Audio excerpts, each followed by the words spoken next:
Assalamualaikum warahmatullahi wabarakatuh. Jumpa lagi dengan saya Tata Sumitra Wirasasmita, pembelajar kehidupan sepanjang masa.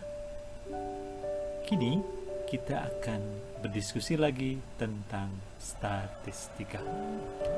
Mudah-mudahan teman-teman dapat mengambil manfaat yang lebih besar lagi untuk memahami dan memaknai ilmu statistika ini. Untuk sesi ini, kita akan mulai dengan sebuah pertanyaan. Apa yang dapat kita kerjakan dengan menggunakan statistika dalam kehidupan kita sehari-hari?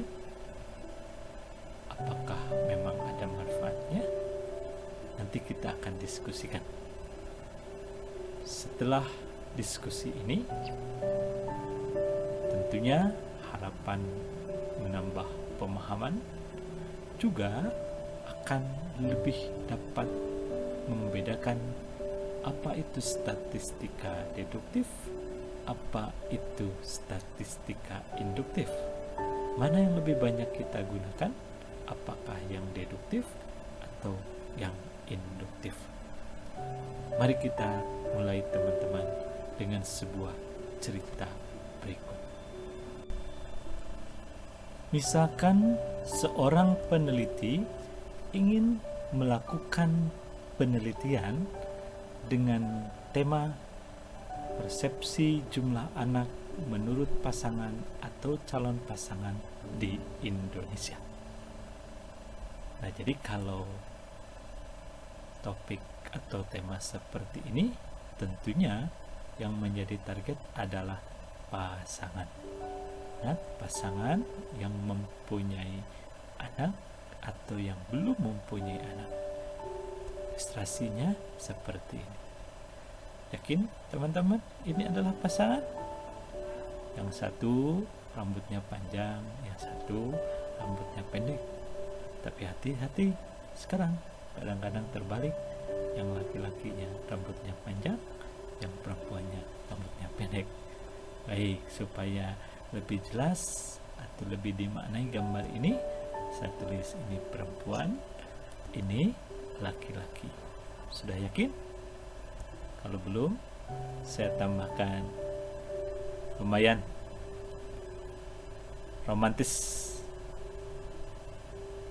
Yap, sudah ya.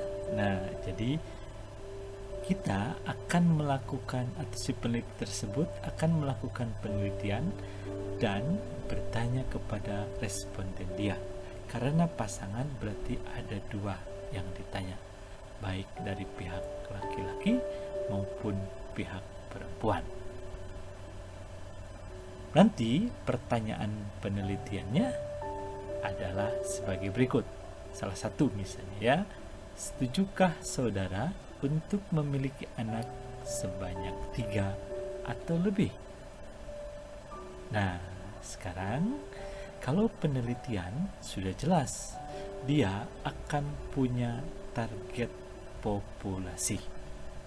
Oke, nanti untuk sesi ini saya sampaikan populasi adalah kumpulan seluruh unit atau elemen dalam satu batasan tertentu.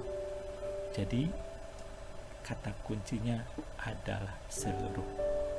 Kalau target penelitiannya seluruh pasangan di wilayah negara Indonesia, pertanyaannya dari sekitar 270 juta penduduk ini ada berapa pasangan? Baik yang sudah dilegalkan di lembaga pernikahan yang resmi atau yang lagi belajar menjadi pasangan. Pasti ratusan juta jumlahnya, atau katakanlah mendekati ya 100 juta lah, sekitar angka itu. Nah, kalau kita ingin tahu persepsi atau pandangan dari seluruh yang berpasangan tersebut yang jumlahnya 100 jutaan, kira-kira ada kemampuan yang cukup tidak untuk melakukan itu? Nah, ini kaitannya nanti dengan pengumpulan data. Kalau kita harus mengumpulkan data dari ratusan juta pasangan, butuh waktu berapa lama? Butuh biaya berapa besar? Nah, makanya di statistika terbiasa kita menggunakan sampel penelitian. Oke, di sesi lain nanti akan kita bahas apa itu populasi, kaitkan dengan sensus atau kita mencacah seluruh anggota populasi, kemudian dengan pertimbangan statistis dan non-statistis kita melakukan sampling dan mendapatkan sampel. Ada pertimbangan-pertimbangan yang diperbolehkan. Nah, nanti kita bahas. Untuk contoh kali ini sebagai bahan cerita kita, sekarang taruhlah bahwa kita akan mengambil sampel hanya 4.500 pasangan di seluruh Jawa Barat ataupun dari Jawa Barat. Boleh tidak? Boleh, asal nanti memenuhi beberapa syarat yang ada atau yang sudah ditentukan ketika kita menggunakan metode sampling tertentu. Nanti kita akan bahas lebih lanjut di sesi lain. Nah, dari ratusan juta diambil 4.500. Mungkin nggak? Pertanyaannya. Masih mungkin. Ya, dimungkinkan oleh statistika. Sekali lagi, kalau syarat-syaratnya, salah satu yang utama adalah aspek representativeness ataupun kemampuan untuk mewakili atau keterwakilan gambaran populasi di sampel itu terpenuhi. Jangan jauh-jauh lah teman-teman. Ketika pemilu yang baru lewat tahun 2019 saja, lembaga-lembaga survei selalu mengukur namanya indeks keterpilihan, ya, ataupun tingkat keterpilihan seorang calon. Kalau calon presiden seharusnya itu yang ditanya itu sekitar 195 juta. Tetapi mereka penelitian hanya menggunakan data, ada yang 1.250 responden, ada yang 2.500, tidak ada yang lebih dari 10.000. Tapi hasilnya ada yang bisa diandalkan atau akurat. Oke, nanti kita bahaslah, itu lebih menarik lagi kalau pertimbangan seperti itu. Hanya sekali lagi masih dimungkinkan. Contoh kecil saya, masalah sampel ini bukan masalah berapa banyak yang kita ambil, sebenarnya adalah berapa besar mewakilinya. Semakin homogen keadaan populasi, semakin sedikit sampel yang perlu kita ambil.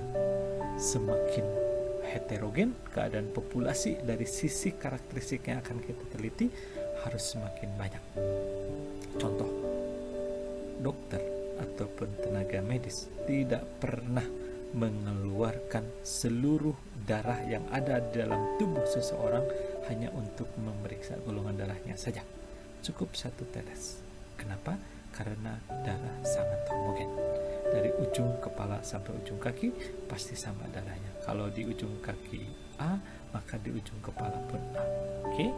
Baik. Nah, sekarang balik lagi. Jadi diambillah sampel sebanyak, untuk penelitian ini ya, diambil sampel sebanyak 4.500 dari pasangan yang ada di Jawa Barat. Berarti kan sudah ini didesain, alat instrumennya disiapkan dan sebagainya, kemudian ke lapangan untuk mengumpulkan data dari 4.500 calon tersebut. Kemudian singkat cerita, setelah dapat data, kemudian dilakukan ataupun dilakukan pengolahan dan diperolehlah hasil yang disajikan dengan diagram lingkaran sebagai berikut. Yang perempuan misalnya tidak setuju sebanyak 78,90%, yang ragu-ragu 12,45%, dan yang setuju 8,65%. Yang laki-laki yang Malah yang setuju yang lebih banyak, misalnya sebanyak 58,63%, yang ragu-ragu sebanyak 22,18%, yang tidak setuju sebanyak 19,20%. Teman-teman, perhatikan angka 58,63% di laki-laki dan seterusnya, kemudian angka 78,90% dan yang lainnya di perempuan. Ingat, ini diperoleh dari mana? Apakah dari seluruh pasangan di wilayah negara Indonesia? Bukan, betul, bukan. Ini diperoleh dari 4.500 pasangan yang dijadikan sampel di Jawa Barat. Ingat, karena angka atau nilai ini diperoleh dari sampel, maka sesuai dengan diskusi kita di sesi sebelumnya, ini kita sebut sebagai statistik. Ingat ya, statistik adalah nilai atau ukuran yang kita peroleh dari sampel. Karena di sisi lain, kalau nilai atau ukurannya kita peroleh dari populasi, itu dinamakan sebagai parameter. Nah, ini sudah kita lakukan, misalnya penelitian ini, dan menghasilkan angka-angka ini. Apakah kalau penelitian sampai di sini selesai, peneliti bekerjanya? Tidak. Mereka biasanya akan membuat sebuah kesimpulan sesuai dengan penelitian atau tema penelitian yang dimiliki. Kalau tema penelitian yang dimilikinya adalah persepsi mengenai jumlah anak, kemudian dikumpulkan data dari sampel yang terpilih dan dihasilkan nilai ini, perhatikan, dan dia akan membuat kesimpulan seperti ini. Kesimpulan penelitiannya adalah, dalam budaya Indonesia terdapat respon yang signifikan berbeda mengenai keinginan untuk mempunyai anak lebih dari 3 orang di antara laki-laki dan perempuan. Kesan yang diperoleh dari sampel adalah bahwa laki-laki lebih banyak yang setuju untuk punya anak 3 atau lebih. Kalau perempuan justru sebaliknya, mereka umumnya tidak setuju. Nah, kesan tersebut diperoleh dari data sampel atau dari statistik. Sedangkan perhatikan ketika dia membuat kesimpulan. Ada clue kata-kata dalam budaya Indonesia. Jadi ketika membuat kesimpulan, dia membuat cakupan wilayah yang lebih luas dari sebatas sampel. Ya, sekarang kesimpulannya menjadi lebih luas atau lebih umum. Sedangkan data atau statistik yang diperolehnya itu hanya dari 4.500 pasangan. Nah, hal-hal seperti inilah yang secara prinsip dilakukan di statistika, yang kemarin sempat disebut sebagai inductive reasoning atau pengambilan keputusan secara induktif. Jadi di dalam statistika, dengan mendasarkan kepada kasus yang bersifat khusus, dilakukanlah kesimpulan yang bersifat umum. Kasus khusus itu dari sampel, sifat umum atau generalisasi seperti yang dikatakan oleh Johnson dibuat di kesimpulannya. Jadi kesimpulannya ataupun nilai yang bersifat khusus tadi dipergunakan untuk keadaan yang lebih luas. Itulah yang disebut sebagai pengambilan keputusan secara induktif. Teman-teman, mari kita coba sekarang tegaskan kembali dari proses penelitian yang sudah dilakukan tersebut. Di akhirnya itu membuat kesimpulan, kemudian ada juga proses pengumpulan datanya, pengolahan, penyajian, dan penganalisisan. Tentunya diawali dengan proses merancang juga, ya, merancang bagaimana konsep penelitian akan dilakukan sehingga menghasilkan kuesioner misalnya, ya, kemudian juga merancang responden mana yang akan dipilih, dan semuanya ini terkait atau tidak bisa lepas dari data atau informasi. Nah, konsepnya adalah bahwa kemajuan teknologi atau perkembangan statistika sekarang sangat menuntut proses manajemen data yang baik. Ya, jadi masih terkait dengan definisi sebelumnya, kita akan dituntut bagaimana kita mampu merancang pengelolaan data, kemudian juga mulai proses pengumpulan sampai nanti membuat kesimpulan itu dilakukan dengan sebaik-baiknya. Ya, untuk definisi statistika secara garis besar masih konsisten dengan apa yang sudah kita diskusikan sebelumnya. Nah, sekarang ada penekanan kembali karena di awal kita ingin membedakan apa itu statistika inference atau statistika induktif dan apa itu statistika deskriptif. Oke. Kalau kita hanya melakukan proses pengumpulan data, pengolahan data, penyajian, berarti kita hanya melakukan tahapan proses statistika deskriptif. Jadi kita hanya berbicara data yang kita miliki saja. Kalau kita melakukan analisis sampai membuat kesimpulan untuk cakupan yang lebih luas, itu sudah masuk ke statistika inference. Boleh saya gambarkan?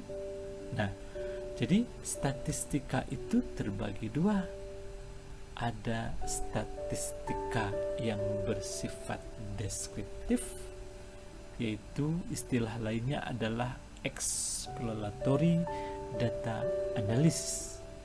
Satu lagi adalah confirmatory data analysis atau statistika induktif.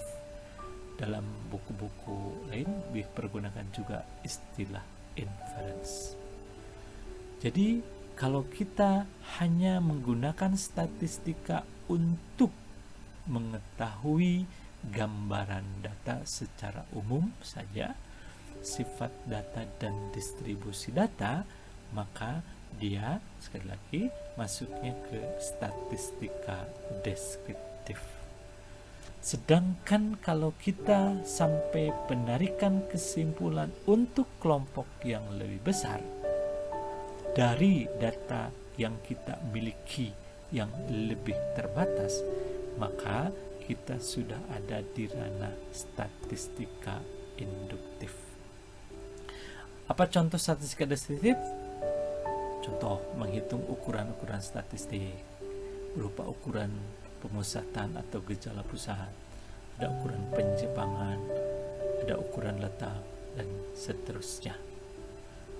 Kemudian kalau kita membuat penyajian data dalam bentuk tabel, grafik, diagram, itu pun masih kepada atau masuk ke dalam ranah statistika deskriptif. Tetapi kalau teman-teman sudah melakukan penaksiran, kemudian melakukan pengujian hipotesis, berarti teman-teman sudah masuk ke ranah statistika induktif. Nah, kalau kita lihat tadi, kalau kita hanya bicara sampai sini saja, misal kesimpulannya bahwa berdasarkan hasil penelitian didasarkan kepada 4.500 pasangan yang dijadikan sebagai responden, diperoleh angka misalnya perempuan yang tidak setuju 78,90%. laki-laki 58,63% setuju. Nah, kalau bicara itu saja, itu deduktif. Jadi dari mana angka 58,63% diperoleh? Dari 4.500. Dari mana angka 78,90% diperoleh? Dari 4.500. Jadi kita hanya berbicara 4.500 orang saja. Tetapi kalau kita sudah berbicara dan menyimpulkan tidak hanya dalam batasan 4.500 orang saja, tapi justru untuk ratusan juta pasangan, maka kita sudah masuk ke ranah induktif. Jelas ya teman-teman? Oke, jadi kalau hanya kita menceritakan apa yang kita ketahui tanpa membuat kesimpulan lebih jauh, itu statistika deduktif. Tapi kalau kita kesimpulannya atau lakukan penilaian dengan memperluas cakupan, berarti kita melakukan statistika induktif. Nah, seringkah kita menggunakannya dalam kehidupan sehari-hari?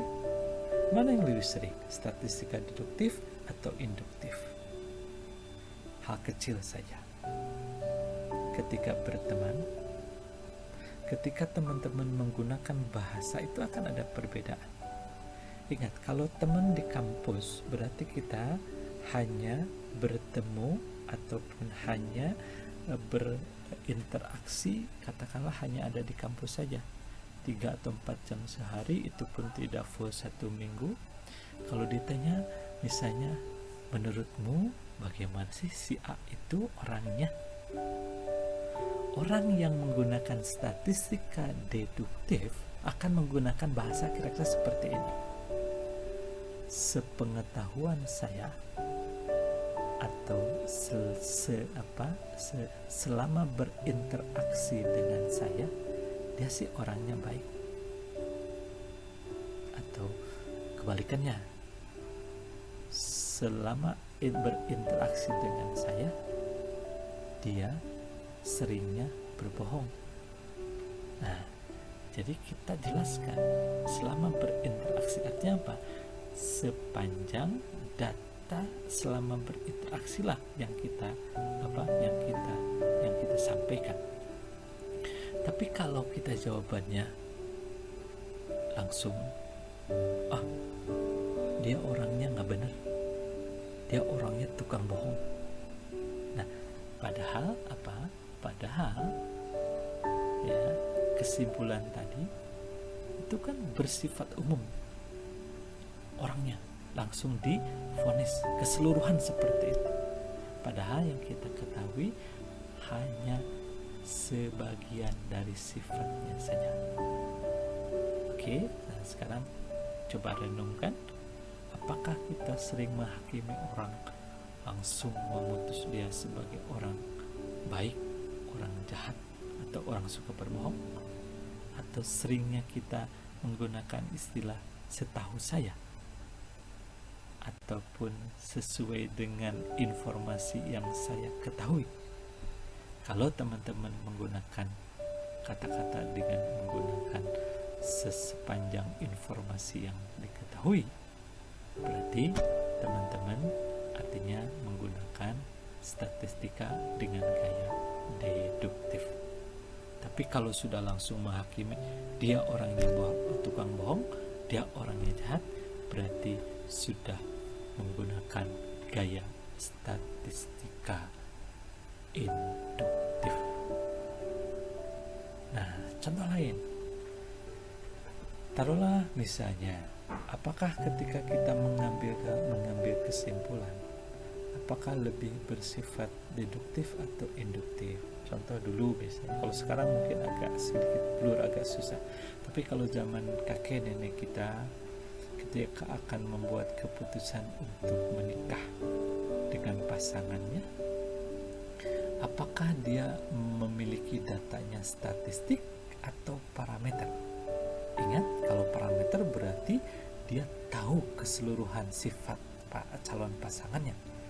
Kalau tahu seluruhnya, berarti dengan kata lain dia amati sepanjang 24 jam sehari 7 hari dalam seminggu, 364 dalam setahun. Padahal kenyataannya ketemu pun zaman dulu mungkin hanya sebulan sekali, hanya seminggu sekali, dan berarti data yang terkumpul itu hanya sebagian saja, dan itu pun belum tentu benar, betul nggak? Kalau kita janjian, pasti kita akan berharap ataupun akan mengupayakan dalam kondisi yang sangat-sangat menyenangkan. Sakit gigi sedikit, janjiannya batal pasti. Jadi kadang-kadang dalam masa-masa seperti itu, semua kan dimanipulasi dan dikamuflasekan, bukan data yang objektif masalahnya. Oke, tapi balik lagi ke yang tadi ya, itu hanya seloroh saja.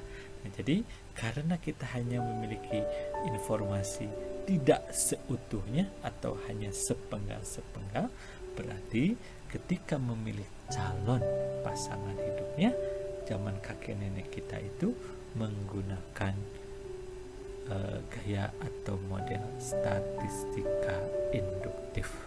Jadi menggunakan kesan ketika atau kesan yang bersifat sebagian kecil yang ditemui atau yang didapatkan ketika bertemu saja untuk menyimpulkan pada akhirnya apakah calon kita orang yang dapat diandalkan atau tidak. Oke teman-teman, itulah kiranya yang dapat kita diskusikan untuk sesi kali ini. Mudah-mudahan bermanfaat dan mudah-mudahan teman-teman semakin memahami ataupun menambah pemahaman terhadap statistika. Jangan lupa sekali lagi, yakinkan bahwa statistika itu mudah. Assalamualaikum warahmatullahi wabarakatuh.